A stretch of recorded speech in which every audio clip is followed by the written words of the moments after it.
Whispers of the Alps. Chapter 1. Snowfall and Solitude. In the sleepy Swiss village of Bellency, nestled like a forgotten secret between towering peaks and mirrored lakes, 28-year-old Clara Weiss stepped off the train into a world wrapped in silence and snow. Her breath fogged before her as she pulled her wool coat tighter around her frame, the cold immediately finding the space between her scarf and collar. The station was little more than a wooden platform and a single bench under a tin roof bowed by snow. Clara stood still for a moment, letting the frigid air bite her cheeks as if to confirm she was truly here. 10 years in Zurich had left her frayed at the edges. The city had offered promise, ambition, stimulation, and eventually exhaustion. She had chased success in graphic design, climbing from internship to agency role to lead designer. Each step was supposed to bring more satisfaction, but instead it brought late nights, revisions, demanding clients, and a creeping emptiness she couldn't name. Her recent breakup with Lucas, a 7-year relationship unraveling over months of miscommunication and mutual neglect, had been the final thread to snap. And so she had come home. Bellency was not where she had grown up, exactly, but it had been the anchor of her childhood. Her grandmother's chalet, perched on the northern slope of the village, had been her summer haven. Clara remembered the scent of pine and lavender, the taste of warm bread, the quiet that never felt lonely then. Returning felt like curling back into a childhood dream, faded at the edges but familiar in its warmth. The chalet waited just as she remembered it. A charming wooden structure built from thick pine logs, its green shutters faded and roof heavy with snow. Clara trudged up the path, suitcase wheels useless in the deep snowdrifts. As she pushed open the creaky front door, a wave of scent greeted her: aged wood, lavender sachets, and something sweet and slightly burnt, like old memories. Inside, the air was cold but held the echoes of life. She moved through the room slowly, fingers brushing dusty surfaces. Her grandmother's knitting basket still sat by the fireplace, half-finished while trailing over its edge. The heavy oak table in the kitchen bore a faint ring from her childhood cocoa mug. Upstairs, the bed was still made, the patchwork quilt neatly folded. Clara lit the old iron stove and unpacked slowly. Each drawer she opened was a small act of resurrection. Her grandmother's aprons, stiff with starch, a stack of handwritten recipes tucked in a jar, a music box shaped like an Edelweiss flower that still played a slightly warped tune. She found herself crying without warning, grief tangled with comfort. The village itself had changed little. Narrow cobbled streets wound through houses adorned with hand-carved wooden balconies and painted shutters. Snow muffled every footstep, and chimneys puffed gentle smoke into the sky like breath from sleeping giants. Locals passed her with polite nods, eyes curious but reserved. She was a stranger returned, not quite one of them, not quite a part. She began each morning with small rituals, lighting a fire, making strong coffee in the old percolator, and opening the shutters to the pale dawn. Her days were filled with the quiet labor of restoration. In the kitchen, she polished brass fixtures and scrubbed the tiled counters until they gleamed. The oak cabinets, dulled with age, drank up linseed oil as if waking from a long sleep. She could almost hear her grandmother humming, hands busy kneading bread, an apron dusted with flour. Clara rediscovered her love of painting. The sunroom, with its frosted windows and panoramic view of the snow-laden forest, became her studio. She unpacked her old easel, brushes, and a tin box of watercolors. The act of painting was at first hesitant, her hand uncertain. But soon the rhythm returned. She painted the world outside: birch trees bowed with snow, crimson berries clinging to branches, deer slipping like phantoms between the pines. With every stroke of her brush, memories surfaced. She saw her younger self catching fireflies by the lake at dusk, felt the warmth of story time beside the hearth, and heard the melody of folk songs played on her grandmother's old radio. That same radio still sat on the windowsill. She turned it on one morning, and to her amazement, it crackled to life, emitting soft alpine folk tunes that wrapped the house in a timeless cocoon. The solitude was nourishing at first. Clara relished the quiet, the chance to slow down and simply be. She read novels by candlelight, thick woolen socks on her feet, and a blanket draped across her shoulders. She experimented in the kitchen, using recipes from her grandmother's cookbook, a spiral-bound collection of smudged pages and notes in looping cursive. She made stews with venison and juniper berries, rye loaves with caraway, apple strudel dusted with cinnamon. Outside, the snow deepened. Clara took long walks along the forest trails, her boots crunching in the silence. She discovered old markers she had nearly forgotten, the crooked pine tree shaped like a shepherd's crook, the mossy stone bench overlooking the lake. Sometimes she would pause and listen, eyes closed. The world held its breath in those moments. But as the days stretched into weeks, an ache began to grow. It was subtle at first, a lingering look at the empty chair across the table, a sigh when closing a book. Clara began to feel the weight of her solitude. The silence that once felt sacred now pressed in on her. She missed laughter, voices, the unexpected joy of conversation. She began to write. Not to anyone in particular, just to the ether. In a leather-bound journal she found in a drawer, she poured out her thoughts. She wrote of her breakup, of the dreams she once had, of the guilt she carried for not returning sooner. Sometimes she addressed the letters to her grandmother, other times to Lucas, and often to no one. Her words filled the pages like birds released from a cage. On a particularly still evening, with the sun bleeding crimson behind the mountains, Clara made her way to Valency, the lake that shared the village's name. It lay frozen and silent, a sheet of glass under the sky. Children skated in the distance, their laughter like echoes from another life. Clara sat at the edge, gloved hands stuffed into her coat pockets, and stared down at her reflection. The woman who looked back seemed older, wearier, changed. She didn't notice the man at first. He was standing across the lake, near the opposite bank, with a satchel slung across one shoulder and a sketchpad in hand. He looked out toward the mountains, unmoving, as if listening to something only he could hear. Something about his stillness intrigued her. For a moment, she considered calling out, but she didn't. Instead, she stood, brushed the snow from her coat, and turned back toward the village. That night, she dreamed of birds flying over frozen forests and warm hands reaching for hers in the dark. Unbeknownst to her, the winds of fate had already begun to stir. Somewhere beyond the trees, beyond the crisp stillness, someone else had come to Valency searching, like her, for something they had not yet found. And their paths, though still hidden beneath snow and silence, were destined to cross. Chapter 2. The Stranger at the Lake. The dawn arrived gently, slipping over the snow-blanketed landscape like watercolor on parchment. Valency Lake lay still, its frozen surface catching the first glints of rose and gold as the sun peeked above the jagged alpine horizon. Clara Weiss tightened her woolen scarf around her neck, the cold nipping at any inch of skin not wrapped in layers. Her boots crunched rhythmically in the snow as she made her way around the lake's perimeter, the chill and silence both comforting and invigorating. These morning walks had become a sacred ritual, an anchor for her drifting thoughts. She liked the solitude here, where every step felt intentional, where breath crystallized in the air and her past troubles could be exhaled into the winter wind. The snow muffled sound and memory alike, and she felt, for once, that she could hear herself think. Today, however, something interrupted her ritual. As she rounded a familiar bend lined with evergreens bowed under the weight of snow, she stopped short. A man stood at the edge of the lake, seemingly unaware of her presence. He was tall and lean, wrapped in a black wool coat dusted with fresh snowflakes.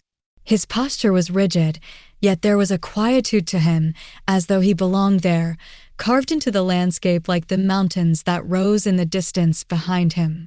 Dark hair tousled by the morning wind, he stared out over the icy expanse of the lake, motionless.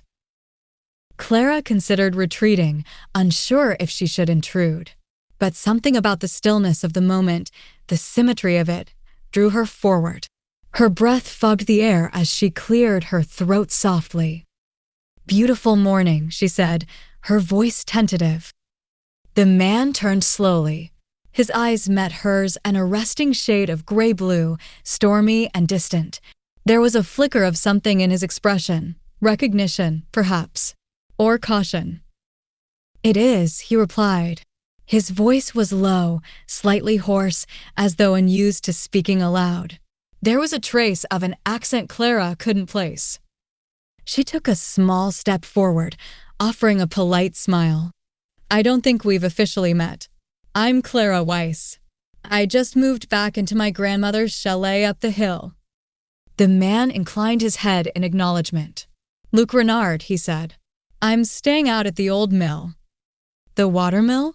Clara raised her eyebrows, mildly surprised.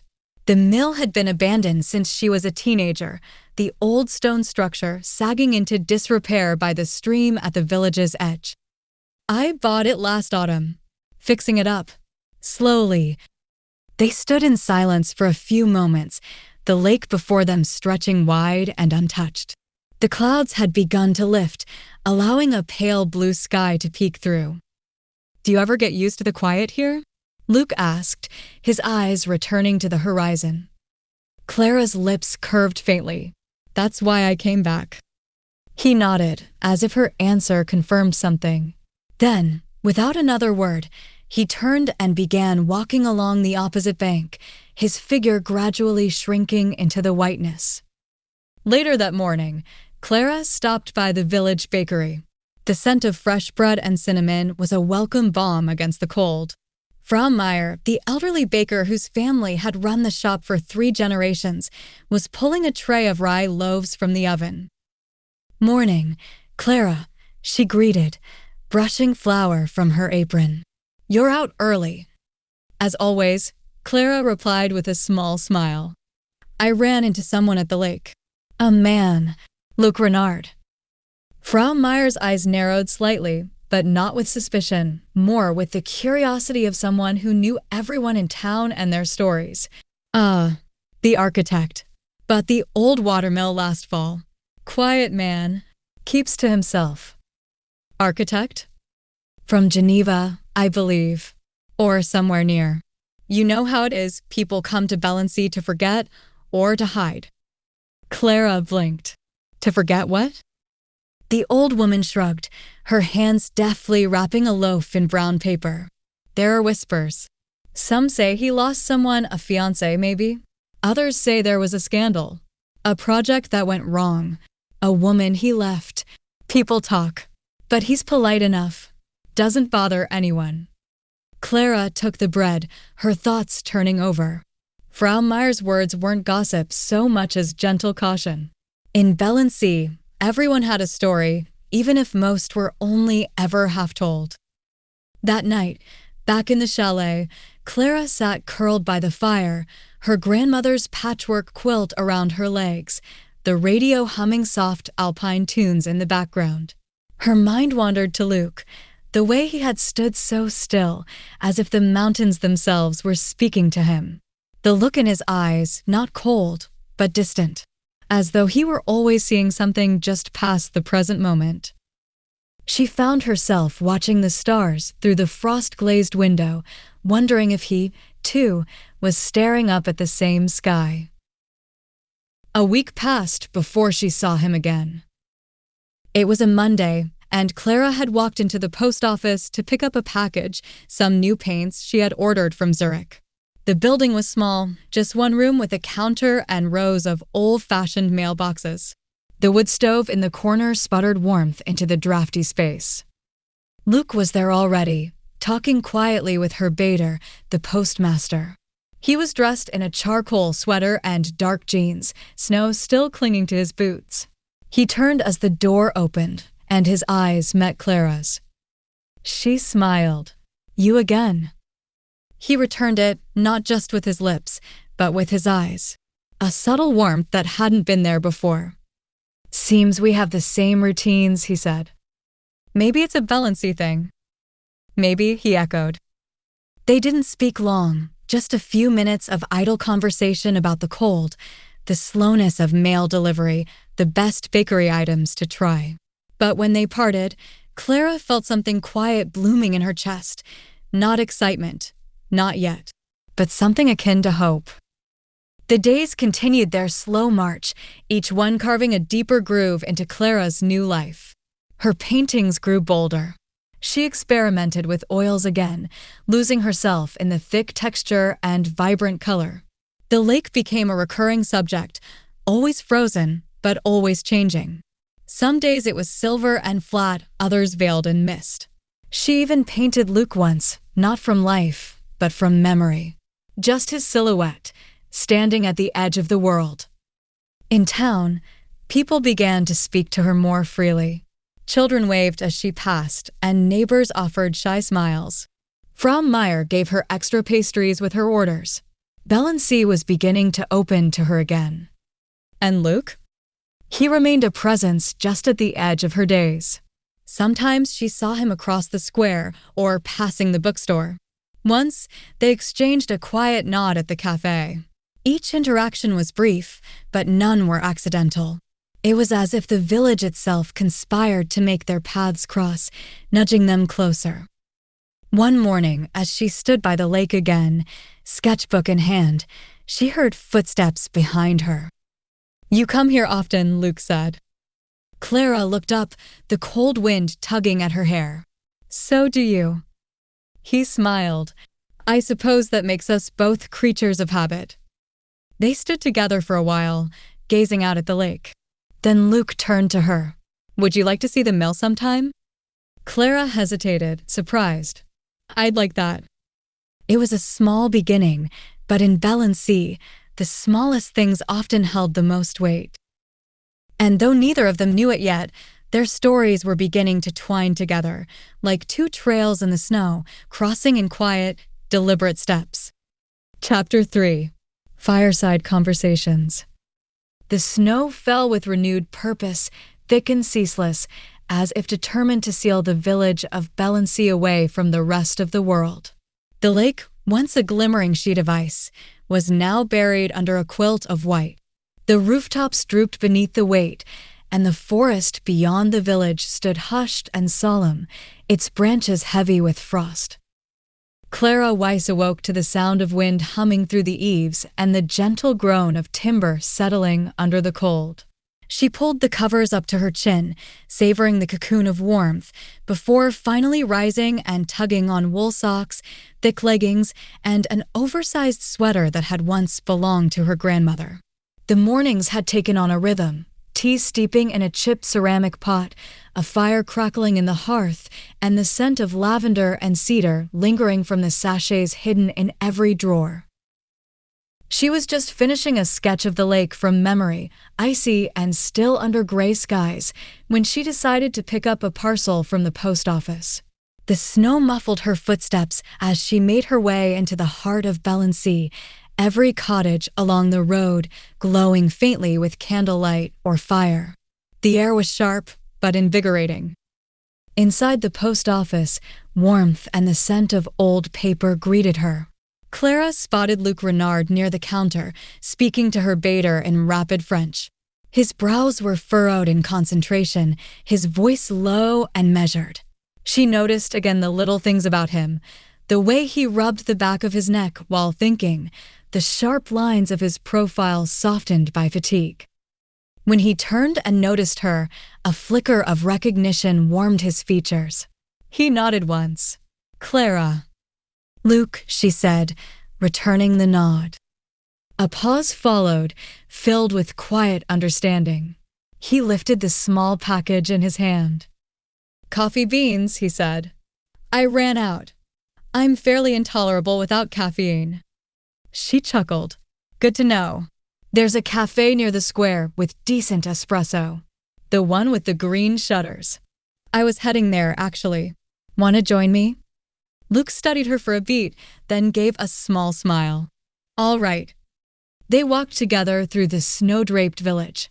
Children's laughter drifted from behind shuttered windows, and chimneys sent pale spirals of smoke into the still air. The cafe was quiet when they entered, its wooden interior fragrant with roasted beans and cinnamon. A fire crackled in the stone hearth at the back, and they gravitated toward it, drawn by heat and comfort. They settled into mismatched armchairs, steaming mugs in hand. Clara sipped peppermint tea while Luke nursed a dark espresso. For a while, they said nothing, content to let the silence stretch, broken only by the occasional pop of the fire. Luke was the first to speak. I used to design skyscrapers. Geneva's skyline has a few of mine. Lots of glass and steel. They paid well, but I always felt like something was missing. Clara looked up. You didn't see yourself in the work. He nodded. Exactly. It was sterile. Cold. Buildings that reached high, but meant nothing to the people inside them. She stirred her tea. I worked in branding, designing campaigns for companies that sold things no one needed. I burned out quickly. It felt meaningless. Luke studied her over the rim of his cup. What brought you back here? She hesitated. My grandmother's chalet. She left it to me when she passed. It was always a safe place. After my breakup, I needed somewhere that didn't demand anything from me. She must have meant a lot to you. Clara nodded. She listened. Truly listened. That's rare. Luke looked down at his hands. I lost someone too. My fiancée, Elise. A car accident. 2 winters ago. Black ice. I was supposed to pick her up that night, but I got delayed. The weight of the confession settled heavily between them. Clara reached across the table, her fingers brushing his. I'm so sorry. He gave a quiet nod, swallowing the lump in his throat.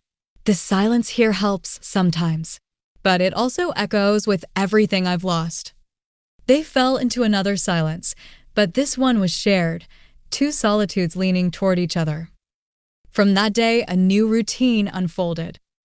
They met weekly, then twice a week. Sometimes it was tea and quiet conversation. Other times, it was shared walks through the woods, where Clara collected pine cones and Luke pointed out animal tracks in the snow. Slowly, he began helping with her renovations. At first, it was repairing a broken shutter, then sanding floors, then replacing beams in the roof. Luke proved adept with tools, working with quiet focus. Clara found herself watching him more than she intended, the way his eyes narrowed in concentration, the way his mouth tilted into a slight smile when he solved a problem. She noticed he always stepped aside to let her pass first, that he never interrupted, that he listened.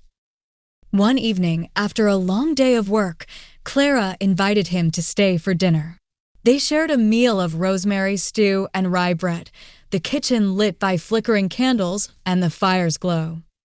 You're a good cook, Luke said, sopping up the last of the stew.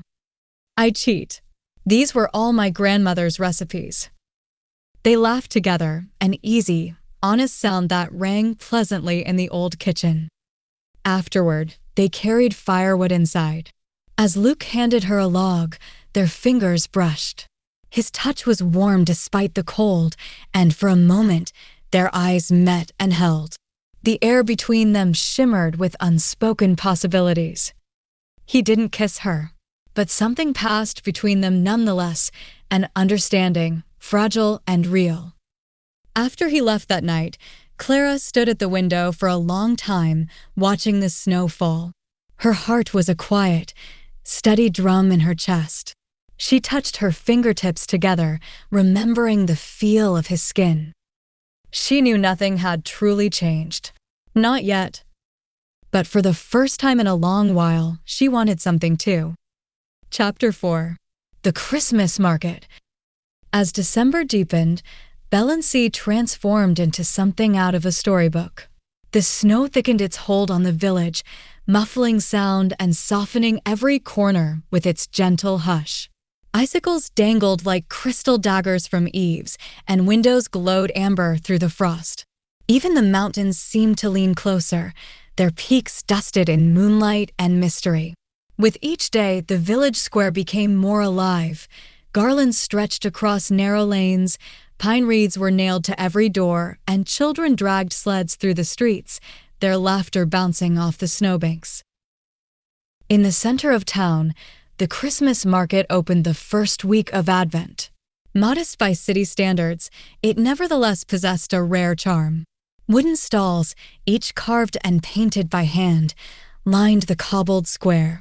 Vendors sold everything from beeswax candles to sheepskin slippers, and the scents of mulled wine, roasted chestnuts, and cinnamon seemed to hover like a blessing above it all.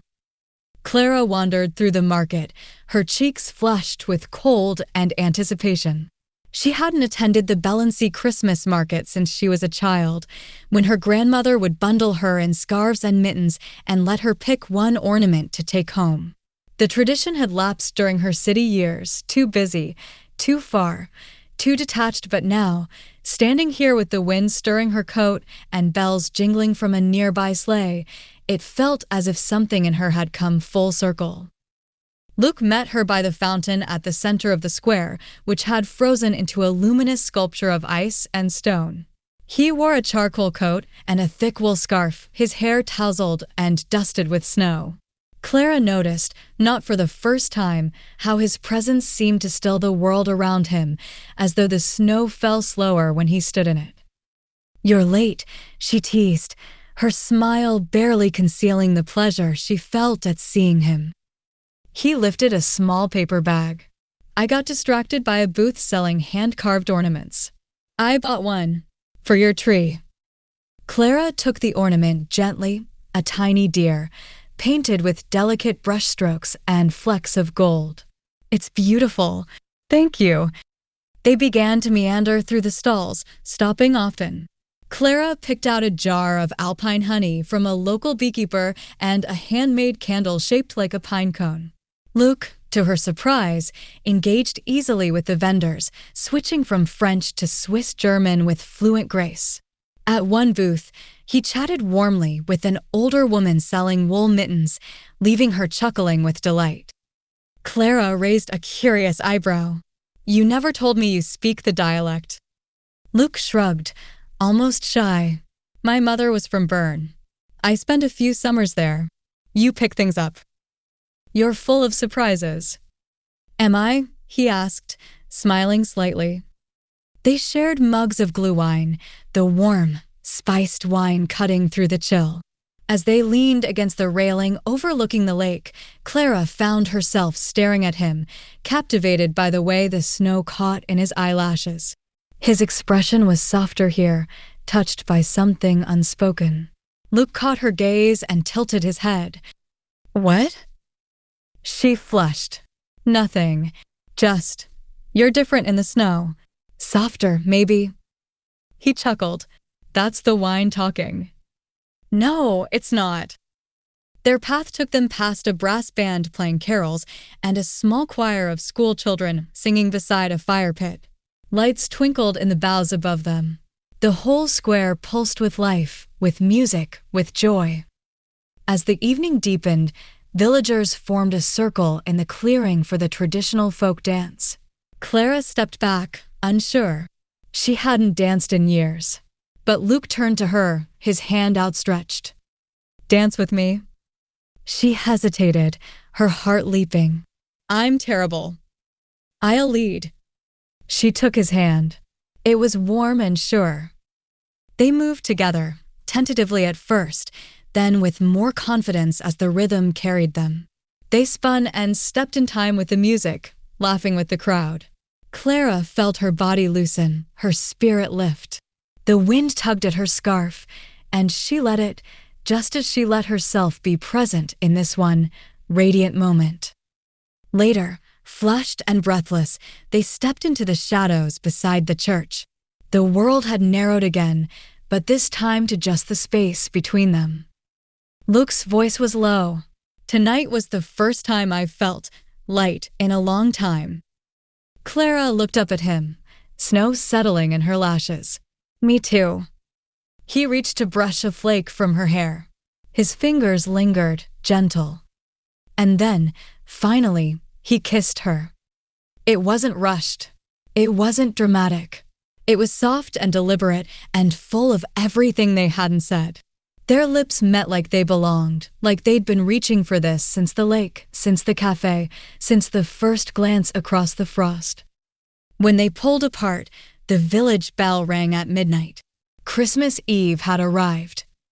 They walked home together, not speaking, not needing to. Snow fell silently around them, and their footprints marked the only path through the new white. But the night wasn't over. Luke paused at her door, brushing snow from his coat. He seemed reluctant to leave. Would you like to come in? Just for a while, Clara asked. His answer was a nod. Inside, the fire was still burning low. Clara lit a few candles while Luke removed his boots and gloves. They sat near the hearth, their shoulders nearly touching. Clara offered him a slice of spice cake leftover from her baking, and they ate in companionable quiet.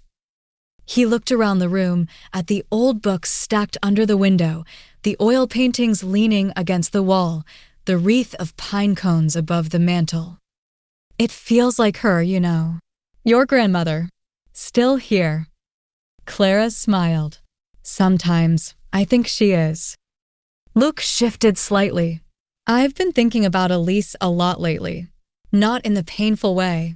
More like she would have loved this market. She had a thing for tiny villages and Christmas lights.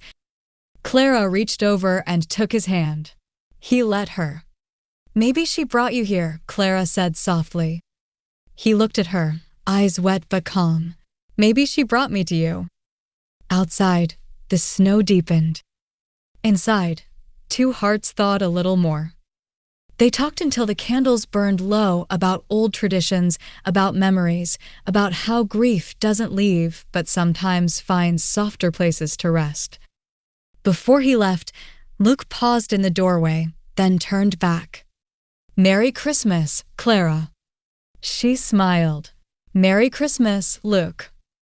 And then he stepped into the falling snow, vanishing slowly into the white, while Clara stood with her heart wide open. The Christmas market continued for 2 more weeks. Clara and Luke returned together often, each time discovering something new, a choir that performed only in Latin, a vendor who made chocolate truffles infused with wild herbs, a child's puppet show that made them both laugh until they cried. They built memories in small, steady ways. 1 mug of glühwein at a time. 1 quiet moment beside the fire. 1 shared look that spoke volumes. Valency, for all its quiet isolation, had become the setting of something blooming.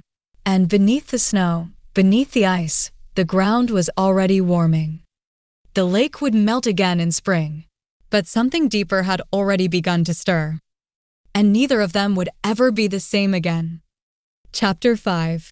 Letters in the Attic. The days between Christmas and New Year's passed in a dreamlike hush, the village of Valency cloaked in its softest silences. Snowfall came often, not in storms, but in slow, delicate descents, like lace unfurling over rooftops and hills. Chimneys smoked in quiet constancy, the scent of pinewood lingering in the air, and the village moved at a rhythm reserved for reflection and remembrance. Clara awoke most mornings to the muffled world of snow. Her window panes were traced in frost, the light outside blue and silver. Life had shrunk to essentials: heat, sustenance, and the comfort of shared presence. The chalet her grandmother left her had become more than refuge. It was sanctuary, its walls holding warmth like memory. Luke was around more now, not always with purpose, though they pretended there was. He'd stop by to check on a creaky stair or fix a stubborn latch.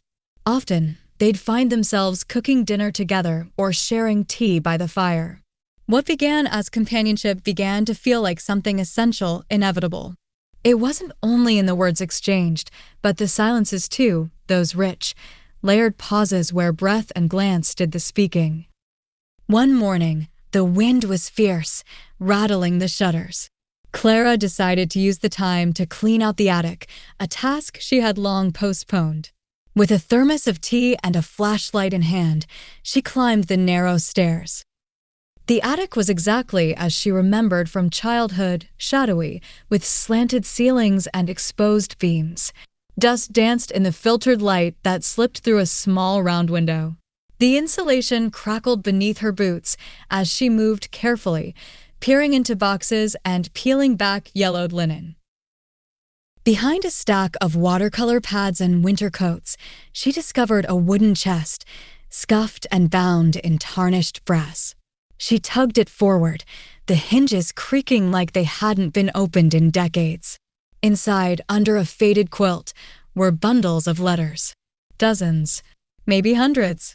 Each one tied with a ribbon that had once been pink but was now faded to ash rose. The envelopes were addressed in an elegant, looping hand, her grandmother's handwriting. Clara's heart stilled. She pulled out the first bundle, blowing away dust. The postmarks began in the 1950s and spanned more than a decade. Zurich, Rome, Paris, names that conjured train whistles and foreign sunlight. She unfolded the top letter and began to read. Emile. That was the name signed at the bottom. Each letter, each exquisite page, was from a man named Emile. They were love letters, full of poetry and longing.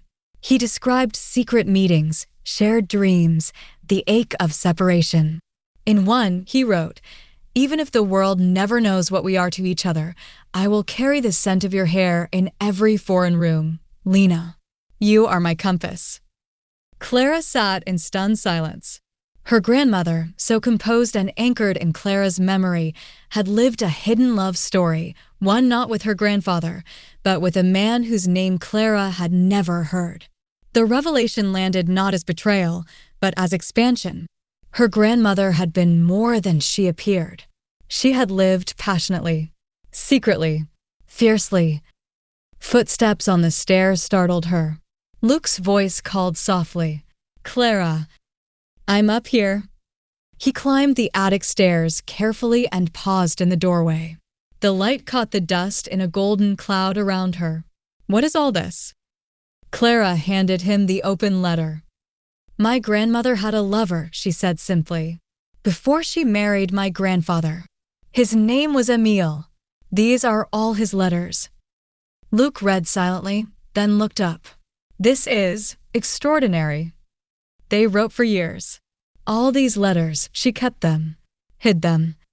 Luke knelt beside her, reverent. It's like uncovering another life. They spent the rest of the day there, the hours slipping away unnoticed as they read letter after letter. Clara laughed aloud at some, tears came at others. There were mentions of clandestine meetings in snowy cities, of a shared love of Chopin, of promises made and broken. A pattern emerged. Emile and Lena met once or twice a year, always briefly, always profoundly. But life kept pulling them apart. Family expectations, distance, war, duty. One letter stood out. It described a winter evening in Vienna, 1959. Emile had taken Lena to see a string quartet in a candlelit concert hall. "You wore red velvet," he wrote, "and I could not look at anything else all night, not even the music." Another detailed a summer in Provence where they met in secrecy among lavender fields. "The sun on your shoulders, the sound of cicadas, these are the images I retreat to when the world becomes unbearable." As Clara read, she found herself conjuring Lena and Emile in her mind, young and reckless, laughing in alleyways, huddled in cafes, dancing slowly to gramophone music behind drawn curtains. She could see Lena's hands buttoning a borrowed coat. Emile's hat tipped as he hailed a taxi in the rain. "I think she loved him more than anyone," Clara whispered. but they couldn't be together. So she lived a different life. Luke ran a hand through his hair, thoughtful. Love doesn't always arrive at the right time. Or in the right way. Some letters were merely postcards with short lines that said more than pages ever could. Others were pages long, confessing the ache of absence. One letter had a pressed violet folded inside. Another contained a photograph of Emile, handsome, in a three-piece suit, standing beside the Seine. As they read, something stirred between them, an acknowledgement that love's shape is rarely clean. The attic, once dusty and forgotten, became a sacred place. By the time dusk painted the window lavender, they had made a nest of cushions and quilts and stacked letters around them like walls of memory. That evening, Clara framed one of the letters and placed it on the mantel beside a photograph of her grandmother as a young woman. Her cheeks had the same quiet defiance in the picture that Clara had often seen in herself. Later, they sat by the fire. Luke cradled a mug of cider while Clara watched the flames. "You know," he said slowly, "these letters could be the beginnings of something. A novel, maybe. Or a memoir. You could tell her story." Clara tilted her head. "You think?" "I do. And I think you might be the only one who can." She turned this over in her mind. Maybe I will." They sat in a silence rich with thought. The letters had ignited something, an understanding of lineage, of inheritance, of how stories endure. Clara's heart ached, but not in pain. In awe. Snow tapped softly at the windows. Luke reached for her hand and held it gently. "Thank you for letting me read them with you," he said. "You're the only person I wanted to share them with." In the following days, they returned to the attic. Clara began cataloging the letters, laying them in chronological order. She typed some of them into her laptop, annotating as she went. Luke helped, his fingers careful as he handled the old paper. Between letters, they shared stories of their own. Clara spoke of her childhood summers in Valency, of her complicated relationship with her parents, of the ways she'd lost and found herself in the city. Luke, more reserved, slowly offered memories of Elise, his fiancée, and of the life they'd planned together. He spoke not in sorrow but in reverence, as one might speak of a sacred book. One morning, as Clara traced the loops of Lena's handwriting, she said, "I wonder if they ever had one last meeting. One final goodbye." Luke nodded. "I hope they did." The last letter was dated 2 years before Lena married Clara's grandfather. It was from Paris. "I'm beginning to think our story will live in these pages, and not the world," Emile had written. "But even so, I would rather have lived a half-love with you than a full one without." Clara wiped her eyes. She carried this her whole life. "And now you carry it too," Luke said. A long silence stretched between them. "I don't want to make the same mistake," Clara said quietly. Luke looked at her. "Neither do I." Their kiss that evening wasn't like the one beneath the Christmas market's lights. This one was slower, deeper, woven with understanding. Not a culmination, but a continuation. A decision. That night, they lay together beneath a wool blanket, the fire low. Outside, snow began again. Inside, something else settled, tender and sure. Valency slept. The past had spoken. And Clara, with her heart newly opened, began to imagine what the next chapter might hold, not only for her grandmother's story, but her own. Chapter 6. Storms and Secrets. The new year arrived with a hush and a storm.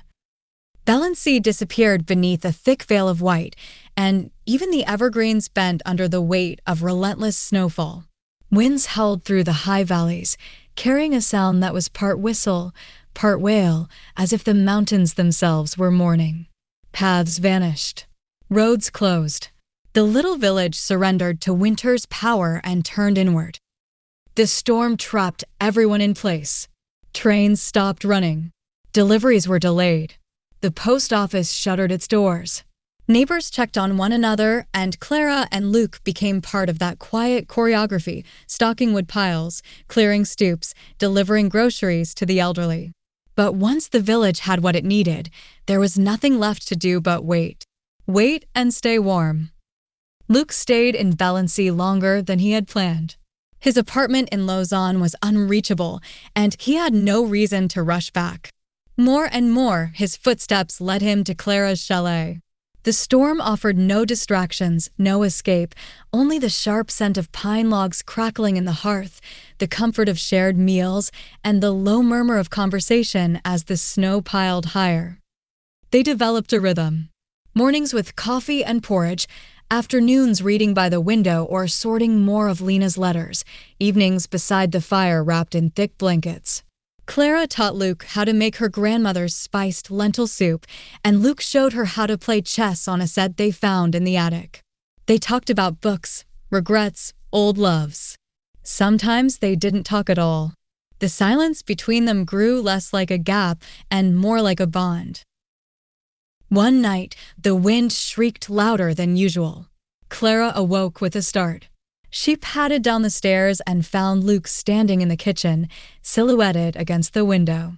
The lantern above the stove cast a dim light across his face. His jaw was clenched, his eyes distant. "Couldn't sleep?" she asked softly. He didn't look at her right away. "I had a dream." She waited. "A car crash. It happened 3 winters ago. My fiancé, Leah, and I were driving back from a ski trip. It was late. Snow like this. I was driving. We skidded off the road. She died." The words landed between them with the force of something long held. Clara crossed the room, placing a hand on his arm. "I'm so sorry, Luke. It was my fault. Or at least, it feels that way. I tried everything to stop us from sliding. I remember her laughing 1 minute and the next." His voice broke. Clara didn't speak. She just stood there with him, letting the silence stretch safely around the wound. "Being here with you," he said after a moment, "it's the first time I've let myself feel anything again. But I still carry her." Clara nodded. "You don't have to let go of her. Not to feel something new." Luke looked at her then, his eyes red-rimmed but honest. He didn't respond. He didn't need to. The next morning, the skies cleared. The storm had passed. Sunlight glinted on ice-crusted branches, and Valency emerged from its cocoon. Snowdrifts glittered like powdered glass. Chimneys exhaled. Children reappeared in the lanes with sleds and mittens. Life resumed, slowly but surely. Clara wrapped herself in a scarf and walked to the lake alone. The world felt different, not just the landscape, but her inner terrain. She thought of Luke's confession, of Leah, of the ache he carried. She thought of the letters in the attic, of Lena and Emile, of the way time and fate had conspired to keep them apart. But she also thought of love's endurance, its persistence. Lena had carried Emile in her heart for decades. Was it a burden or a blessing? She knelt beside the frozen lake and touched the glassy surface. In her pocket, she carried one of the letters from Lena to Emile. She unfolded it slowly. "When the world feels impossible," Lena had written, "I close my eyes and think of the sound your voice makes when you say my name. That has always been home." Clara folded the letter again and placed it back into her coat. Then she picked up a smooth stone and skimmed it across the ice. It bounced once, twice, then slid away toward the horizon. A memory now or a promise? When she returned to the chalet, Luke was outside, splitting wood. His sleeves were rolled, and a halo of mist rose from his breath. He looked up as she approached, his expression unreadable but open. She joined him wordlessly, kneeling to gather kindling. They worked in tandem. Then, as he stacked the logs neatly along the wall, Luke turned and reached into his coat pocket. "I want to give you something," he said. He handed her a small box. Inside was a compass, brass and worn, its glass scratched at the edges. It was Leah's. She gave it to me when we first met to help me find my way back to her when we were apart. I've carried it ever since. Clara's fingers tightened around the box. Luke, you remind me how to find direction again, he said. It's time it belonged to someone who's helping me move forward. Tears welled in her eyes, but she blinked them back. I don't know what to say. Just stay, he whispered. She nodded. That night, they sat by the fire again. But something was different. There was no longer anything fragile between them, only something tender, growing, rooted. Outside, the world glittered with frost and moonlight. Inside, warmth lingered in the hearth, in their breath, in the space between two chairs drawn close. The storm was over, but something new had begun. Chapter 7. Echoes from Geneva. As the snow recedes, Valency stirs from its deep winter slumber. The rooftops gleam with melting frost, and the roads, once buried under thick drifts, slowly reappear. Children return to the village square, their laughter echoing against stone walls. The rhythm of daily life resumes. With smoke rises from chimneys again, the postman makes his rounds, and the church bell tolls each morning with a familiar chime. Yet beneath the ordinary, Clara senses a subtle shift, like the crack of lake ice before it breaks apart. Something is changing. Luke has grown quieter since the storm. He spends more time walking alone in the woods or sitting in Frau Meyer's bakery with his coffee untouched, gazing out at the snow-melted streets. His silences have lengthened, not unkindly, but distantly, as though something from the outside world had pulled at him. One pale afternoon, Clara finds him in the bakery's back room, a fire crackling in the stove nearby. He's holding a letter, a long sheet of cream paper folded neatly into thirds, sealed with a stamp from Geneva. His brow is furrowed, and he doesn't notice her until she speaks. Everything all right? Luke startles slightly and folds the letter away. Just something from Geneva. A former client. There's a restoration project near Lake Lehman. They want me to oversee it. It's significant. Clara studies his face. Are you going to take it? He hesitates. I haven't decided yet. He doesn't say more, and she doesn't push. But something inside her curls into itself. Until now, she had believed, maybe foolishly, that Valency was becoming his home. The next few days unfold quietly. Luke is present but far away. Clara throws herself into the letters from the attic, working late into the evening in Lena's old chair, drafting outlines, jotting down ideas. She begins shaping the story, Lena, Emile, a love interrupted by distance and duty. She visits Frau Meyer often, showing her bits of the draft. One afternoon, they sit in the bakery's kitchen, warm and sugar-scented. She never told me about Emile, Clara says. Not once. Frau Meyer smiles softly. Your grandmother had many lives, Clara. Women of her generation often did. They carried their love in letters and memories. Do you think she regretted not being with him? Regret isn't the right word. She loved your grandfather too. But Emile, he lived in her heart's hidden chamber. Some loves never quite fade. They become part of who we are. That night, Clara dreams of Lena walking through a crowded train station, searching every face. In the dream, Emile waits at the far end of the platform, waving. But just as she reaches him, the train pulls away. When she wakes, she writes for hours. Pages fill with imagined scenes, Lena and Emile under a chestnut tree in Bern, passing secret notes at a university lecture hall, meeting in Paris after years apart only to find time has changed them. Through these stories, Clara begins to understand her grandmother not just as family, but as a woman who made impossible choices. A week after the letter arrives, Luke asks Clara to meet him on the porch at sunset. The air is still crisp, but the sun is finally strong enough to touch the mountains with gold. They sit wrapped in thick blankets, their legs brushing under the wool. I went to Geneva, he says. She doesn't respond. She waits. I met with the firm. They want me to start in March. It's high profile, good money, a real team. And she finally says, I haven't said yes. Why not? Luke looks at her. Because of you. Her heart jumps. I thought I came here to forget, Clara. I thought I needed silence and solitude, but I've found something else here. Someone else. And that makes leaving harder. She swallows. Then don't leave. Luke hesitates. It's not that simple. This project. It's the kind of thing I dreamed of before everything went wrong, and part of me still wants to prove I can do it. Clara stares at the horizon. You should go. If you need to. But don't go because you're afraid to stay. This place doesn't have an ending. It can be a beginning. Luke doesn't answer right away. He takes her hand instead. They sit in silence until the stars emerge.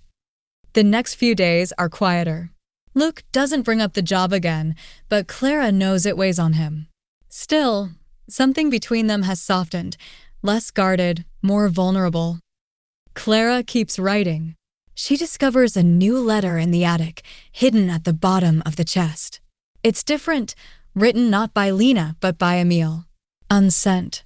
The ink is smudged, as if he wrote it during a storm.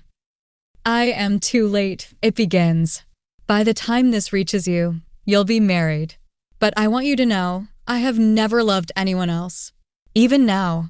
Even always. Clara holds the paper as if it were burning.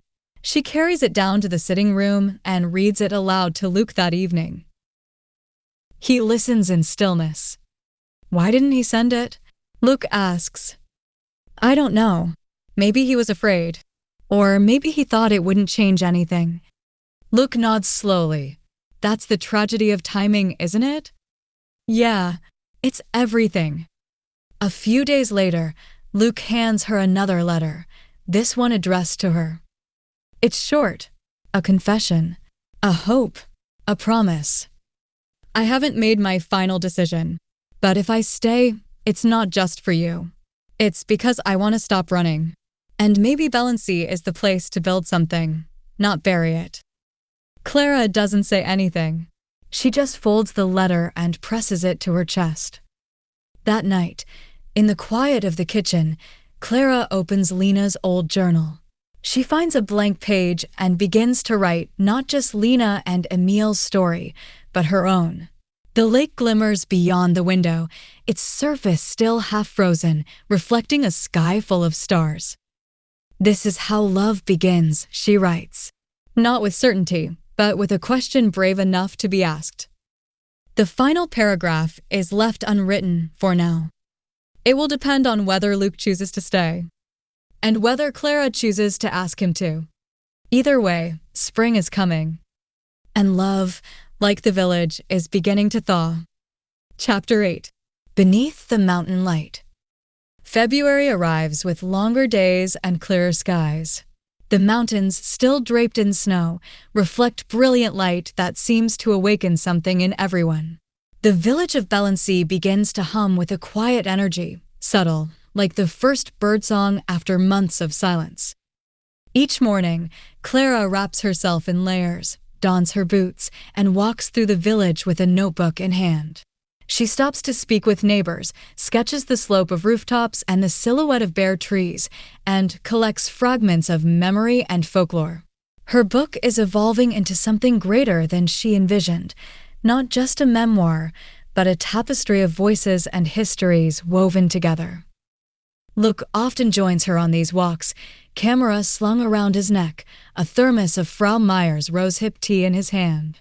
He helps her interview villagers, many of whom speak in Swiss dialects she only half understands. Luke, fluent from his childhood summers with his grandparents, translates with gentle patience. They visit the Heimbachs, who've lived in the same farmhouse for 7 generations, and Frau Dietrich, who shows them a hand-stitched map that once marked hidden World War II shelters in the hills. In every home, Clara finds pieces of Lena's world, echoes of the woman who raised her. Afternoons are often spent in Frau Meyer's parlor, the room warm with bergamot oil and stacked with books, letters, and photos. The three of them sit for hours, sipping herbal tea and turning the past into stories. One day, Clara discovers an unlabeled photograph of a young woman leaning against a wooden fence, her eyes wide and full of secrets. She looks up at Frau Meyer. "That's your grandmother at 20, she says. The year she stopped waiting for a meal. Clara presses the photo to her chest. She looks like she's still deciding. She always was. Later that week, Clara and Luke hike toward a ridge that overlooks the entire valley. The trail is slick in places, the snow melting into icy rivulets that rush downhill. When they reach the top, they sit on a rocky outcrop and look down at Bellensee. The lake glimmers beneath a low sun. "Do you ever wonder what your life would have looked like if you hadn't come here?" Clara asks. Luke takes a slow breath. "Every day, but I'm glad I did." She leans against him. "I used to think I came here to be alone, but now I think I was looking for something. Or someone." He brushes a strand of hair from her cheek. "You found both." They sit in silence for a long time, letting the wind speak for them. That night, the village holds its annual Licknacht, a celebration of the turning season. The community hall is strung with lanterns and sprigs of pine. Inside, the whole village gathers, children with red cheeks and woolen jumpers, elders in embroidered vests, couples clasping hands under strings of glowing paper stars. A fiddler plays, joined by a few villagers with accordions and flutes. Clara is swept into a dance by her Keller, the cheerful baker, who spins her until she can't stop laughing. Luke joins the ensemble, tapping rhythms on a borrowed accordion. Clara watches him from across the room, heart full. He looks younger somehow, lighter. Their eyes meet. In his gaze, she sees something rare, joy unshadowed by grief. As the music fades and the evening wanes, Clara and Luke slip out into the night. Snow crunches underfoot, and their breath rises in clouds. The stars above Bellensee are endless. "Stay," she whispers. Luke takes her hands in his. "I will." They kiss beneath the constellations, a vow unspoken but deeply understood. In the days that follow, the village settles into its gentle rhythm. Luke and Clara fall into a cadence of creativity and quiet companionship. They spend mornings writing, afternoons exploring, and evenings curled beside the fire, reading aloud from old books or watching the light dance on the walls. Luke begins a new series of charcoal sketches, portraits of villagers, landscapes seen from the ridge, and intimate studies of Clara, captured without her knowing. He doesn't show them to her at first, but one day she finds them spread across his work table. Her hand trembles as she flips through them. "You see me," she says softly. "More clearly than I've ever seen anyone." Clara's book, too, takes on new form.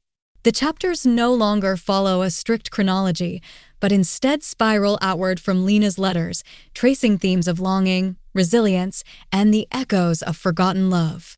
She writes about the mountain light, the shifting seasons, and the choices that shape us. Bellensee is no longer just the setting. It's a character, living and breathing.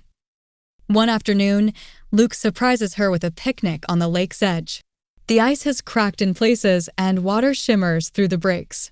They sit on a thick blanket with warm bread, soft cheese, and pears soaked in mulled wine. To stories, he toasts. To staying, she replies. They clink enamel mugs and smile.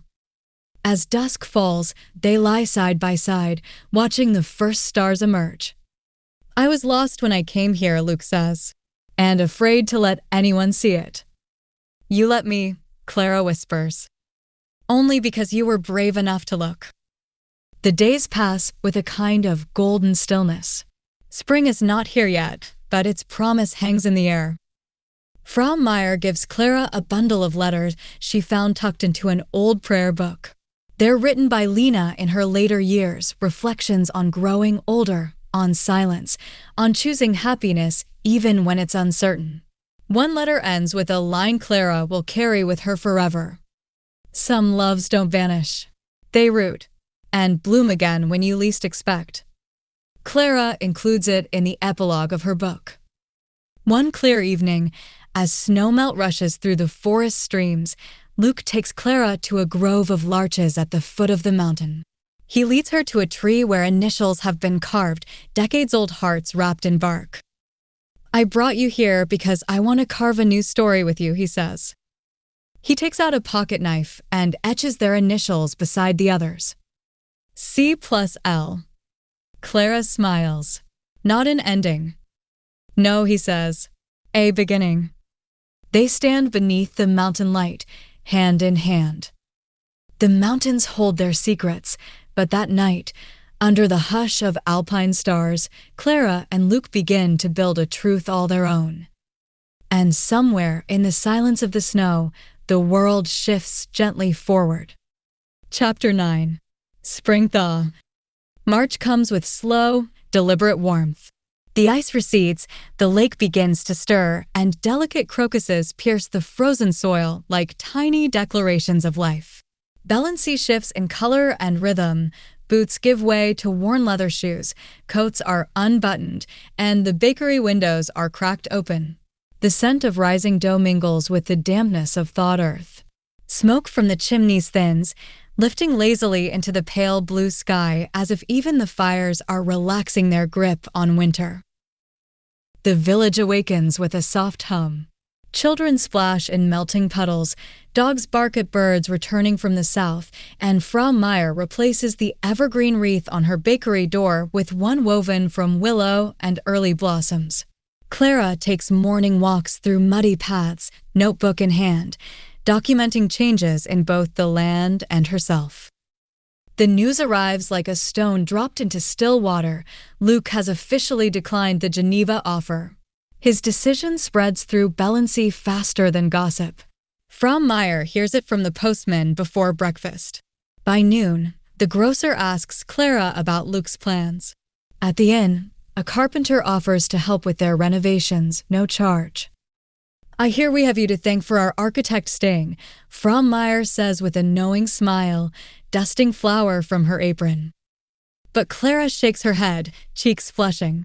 "He stayed for himself. I'm just lucky he stayed with me." They begin renovations on a long-abandoned cottage near the lake, a place with ivy-clad walls and a roof in need of serious love. Luke envisions a home filled with warm wood and glass, open to the light, with views of the water and enough space for Clara's writing desk beside a wide hearth. It will be theirs, not perfect, but personal. They scrub walls, strip old paint, and laugh over crooked beams and the family of mice living behind the cupboards. On Saturdays, they make lists and drink coffee on overturned crates. On Sundays, they explore flea markets in nearby towns, collecting mismatched chairs, copper pans, and vintage maps. In the evenings, they curl up by the fire at Clara's chalet, poring over house sketches and book pages. Clara's manuscript is nearly complete, a blend of Lena and Emile's story, village history, and her own reflections. She reads paragraphs aloud to Luke, who listens with reverence. "You make the past feel present," he tells her. "You make it matter." Meanwhile, Luke finds himself drawn deeper into Balancey's fabric. The mayor asks him to lead a project to restore the village square. A teacher at the school requests help designing an outdoor classroom. His sketches are now pinned on cafe walls, admired by locals over espresso and schnapps. One rainy afternoon, they visit an elderly man named Herr Albrecht who remembers Emile from his youth. He shows them faded photographs of a young man with sharp eyes and a crooked smile, standing in front of the old train station. Emile spoke of art and France and things most of us didn't understand, Herr Albrecht says, sipping black tea. But your grandmother understood. They used to walk the lake path together in silence. It was like watching poetry. Clara thanks him with trembling hands. That night, She added the scene to her manuscript. Weeks later, on a crisp April morning, Clara receives a letter. A small Swiss publisher has accepted her manuscript. Her hands shake as she reads it over and over, disbelieving. Then she grabs her coat and runs to the cottage site, the letter flapping in her grasp. "It's happening," she exclaims, breathless, cheeks flushed. "They want the book." Luke, paintbrush in hand, drops everything and lifts her off her feet in celebration. "I told you. People need your story. The world needs it." They celebrate with a picnic on the lake's edge. Wrapped in thick blankets, they share bread, cheese, and strawberries beneath the stars. Frogs croak in the reeds, and the last light glimmers on the water. "I used to think I had to leave to find myself," Clara murmurs, her head on Luke's shoulder. "And now? I think I had to come home instead." Luke kisses her temple. "This is home. You are my home." Over the following days, the house transforms. Windows are installed, letting in long rays of sun. Clara paints the door a shade of robin's egg blue. Luke carves their initials into the underside of a shelf, small and secret. They host dinners with villagers who've become family. Frau Meyer, the twins from the dairy farm, the teacher with the red scarf. Laughter spills out of the unfinished house. They share wine, stew, and stories. Someone plays a fiddle. Someone else sings an old folk song. Clara and Luke dance barefoot on the wooden floors, surrounded by voices and candlelight. It feels like a blessing, like a beginning. By mid-April, the first galleys of Clara's book arrive. She holds the pages with reverence. Lena and Emil live again on paper, in memory, and in the hearts of those who read. Luke frames Emil's photograph and places it on the cottage mantel beside one of Lena in her youth. "They're part of us now," he says. Clara nods. They always were. In the final days of the month, Clara finishes the last chapter. She ends it with a line that echoes in her bones. Some stories don't end. They ripple forward, changing the shape of everything they touch. Luke stands behind her as she types it. He wraps his arms around her, resting his chin on her shoulder. "Spring suits you," he whispers. And it's true. The thaw has come not just to the village, but to her heart. In Belency, change comes gently. But when it comes, it carries the weight of love, the echo of memory, and the roots of forever. The snow is gone. The lake is alive. The future is theirs to build together. Chapter 10. A place to return to. April unfolds with blossoms and birdsong. The village of Belency hums with renewal as shutters are flung open and paths once buried under snow become bright with wildflowers. Clara's book enters its final production stages, and Luke's designs for the community center are approved by the village council. There is a buzz in the air, a sense of shared purpose. The mornings begin earlier now. Light pours through Clara's windows, waking her before the bells. She often walks to the lake before breakfast, sketching sentences in her notebook while ducks drift near the shallows. The stillness feels sacred, an extension of all that's grown in her since arriving. Luke is up early too, often already at the site of the community center, speaking with builders or sketching changes under the soft glow of morning light. He has become a fixture in Belency, respected, greeted by name known. His presence no longer feels temporary. He belongs here. Clara's parents visit for Easter, their first time in Switzerland. The village turns out to welcome them, curious about the couple whose daughter has become part of Belency's heart. Frau Meyer bakes 3 kinds of cake. The school children decorate the square with paper eggs. Clara guides her parents along the lake path, recounting the history of the cottage, the bakery, and the letters that changed everything. They dine at the local inn, a cozy dinner of roast lamb and potatoes, where Luke sits beside Clara, quiet but warm. Over long coffees at the chalet the next morning, Clara's father studies Luke and, after a pause, places a hand on his shoulder. You've made a good life for her, he says. Luke meets his gaze. She made it for herself. I'm just lucky to be part of it.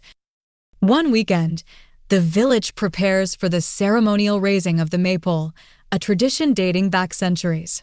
The square is swept clean and music fills the air. Clara helps braid long ribbons with the schoolchildren, laughing when they become entangled. Luke, hammer in hand, assists the other men in securing the tall pole into the ground.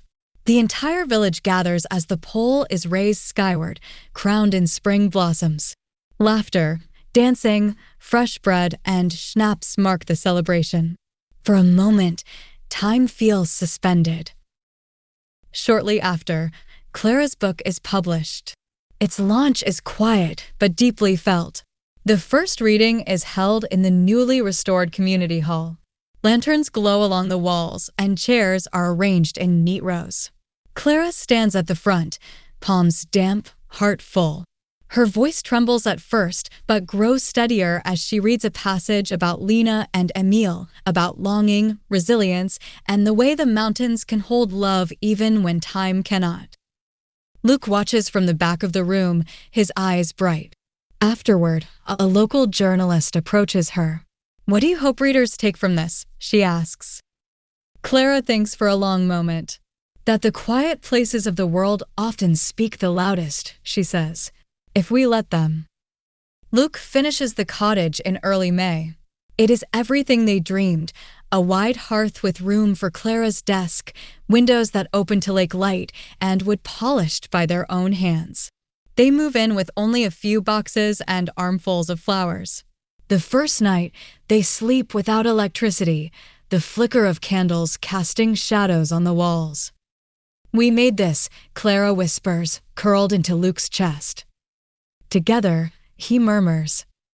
As summer approaches, life settles into a rhythm that feels unshakable. Clara begins outlining her next book, inspired by Belency's stories. She sets up a writing nook by the back window, where the breeze carries the scent of lavender. Luke accepts a part-time teaching role in Bern, eager to share his craft without giving up the place he now calls home. On Mondays he leaves early, and by Friday evenings he's back, arms full of groceries, stories, and sometimes a rose for Clara. They host simple dinners. Friends linger late into the night, and no one minds the mismatched chairs. Frau Meyer brings pastries. The Dairy twins share gossip. The mayor plays the accordion after 2 glasses of wine. These moments, fleeting and ordinary, become their treasures. On the anniversary of their meeting, Clara and Luke climb the ridge above Belency. The hike is steep, the trail familiar. They reach the summit as the sun crests the Alps, golden light spilling across the lake. Luke takes Clara's hand. There are many places I could have gone, he says, voice thick. But only one place ever felt like destiny. She turns to him, eyes filled with tears. And I found you there. They kiss, and for a long time, neither of them speaks. The silence is full of everything they've been and everything still to come. The story ends where it began, in the hush of the Alps, in a village that welcomed a lost woman and a quiet man. But it is not an ending at all. It is a return. A beginning. A promise. For Clara and Luke, Belency is not simply a place they arrived at. It is the place they became. And no matter where life takes them, it will always be a place to return to.